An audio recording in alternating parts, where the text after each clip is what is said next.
Here is my 1971 Chevelle. It's just a stock Chevelle. Bought it off the marketplace. It was originally a white car, but they painted it blue at some point in the past, and not a very good, but it still was probably a nice looking car while it was being driven. Very, very dirty, so I pulled into a car wash to wash it off as best as possible, trying to get some of that mess off the car because it's so dirty you didn't want to touch it. It was originally a white car. The worst rust was the cowl. I got the car home, took the interior out because it was roached. The carpet fell apart in my hands. Had a company come over and they sandblasted, power blasted the car in my driveway. They did leave a mess, which my wife points out every time she pulls into the driveway. But it's not horrible, and it's slowly going away. 3 trips to get all the parts, 4 sets of fenders, 4 sets of bumpers, two different hoods, 2 different frames, cowl supports, you name it. It also came with the original 307 engine, which I did not use, but it also came with this 454 big block.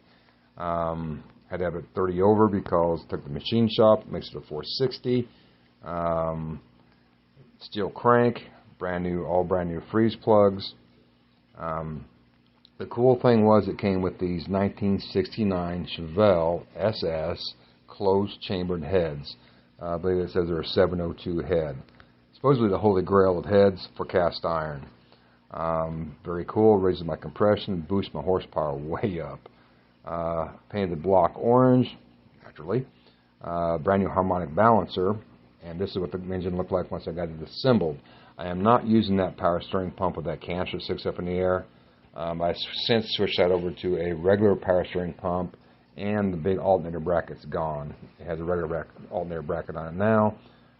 That's the motor there, getting ready to put into this frame, which has, I switched to a disc system up front. From another 70 Chevelle, a guy went to a coilover system. I was able to buy his disc system, brake system, very, very cheaply. Went with the stainless steel fuel and brake lines through Right Stuff. I have a video on YouTube talking about Right Stuff brake lines and fuel lines. It's all stainless steel. The worst rust was the cowl. You can see straight down into the car. This is where the windshield wiper sits. You can see where the hole comes through. Got the old cowl pulled out. It came with a brand new cowl. So evidently the kid knew this car needed a cowl installed, but it already had one. So I got the old cowl taken out, replaced that, had this as an inside the fender well in the back. That's what it looked like. Take a flat piece of steel and do that. That's 20, 30 years of machine shop work right there. Even I was impressed how well that fit. So the trunk needed replaced. It was Swiss cheese. Everything else was great. They had the carpeting stuck back there. Inside the car, this is the back seat, driver's side, inner fender well, and under the seat was rotted out. So I had to patch that, made those patches myself. When I wasn't doing work on the car, I could take the frame and slide underneath the body, which is ratchet strapped to my ceiling. I did build a wooden tilter. I would love to have a rotisserie, but I didn't have room for it, and I could do this for $100. Their YouTube has videos on how to build these things. They work very, very well. I was able to get the car up on its side and work on it, clean areas up I couldn't get to ordinarily, especially the bottom of the car. I was able to get underneath here, all this old undercoating, and get it stripped off because I planned on doing a different process underneath this car. And it's super simple. Just use a propylene torch. I have a video on YouTube of me doing this.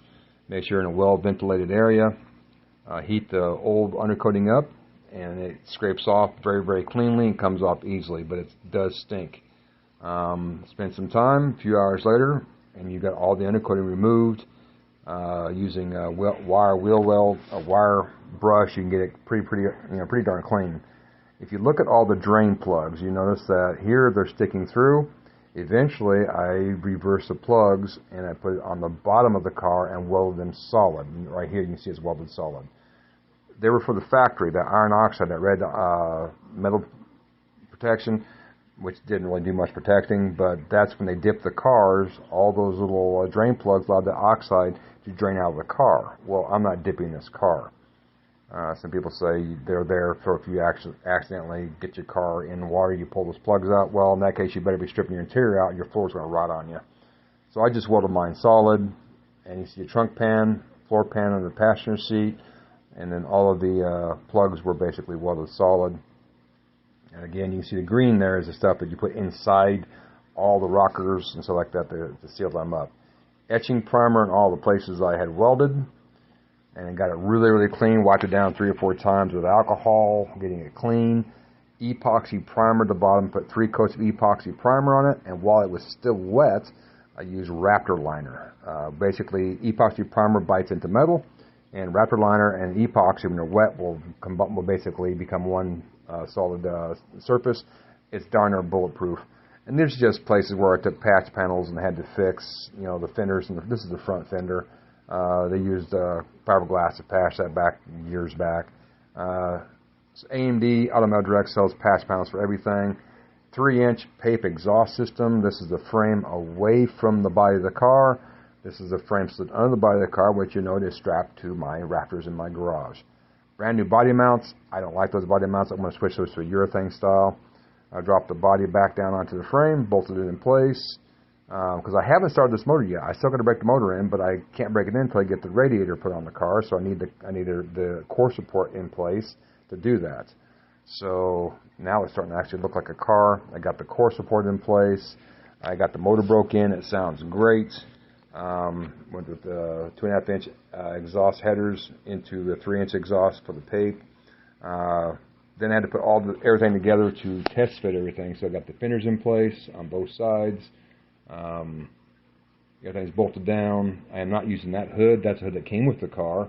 I'm not using that hood. It's roached anyway. I actually have a true 1970 Chevelle SS cowl-inducted flapper hood that's going on this car. Had to put that on because it says Chevelle. Didn't need it, but wanted to say Chevelle. The hood you can see is up there by the pin is roached. It's rusted out. Take it apart. Everything fits, but I need to replace the cowl or shoulder. I had the passenger side done to that point for a long time. It took like 8 months to get the driver's side in, but here's the passenger side clamped in place. Here's the driver's side stripped down to allow me, here I'm actually peeling the metal away to get it out, the old shoulder out. This is again the passenger side, getting it tacked in place. The driver's side, everything's cleaned up now. I still will need to do weld-through primer before I actually weld this in place permanently. It is clamped in place right now, test fitting everything. Once I get those welded in place, I can finally weld that cowl back in permanently and get the VIN tag back on. It looks really weird without that cowl in place. A little surface rust on it, not a big deal. Inside the car, I'm going with a bucket seat. It was a bench seat car. I recommend you buy these black brackets for your car welded in place. Also going with the center console staple shifter. Those seats in place. I bought these seats, but by the time I got them stripped out, they were roached. And there is my 1970 Chevelle SS cowl-inducted flapper hood.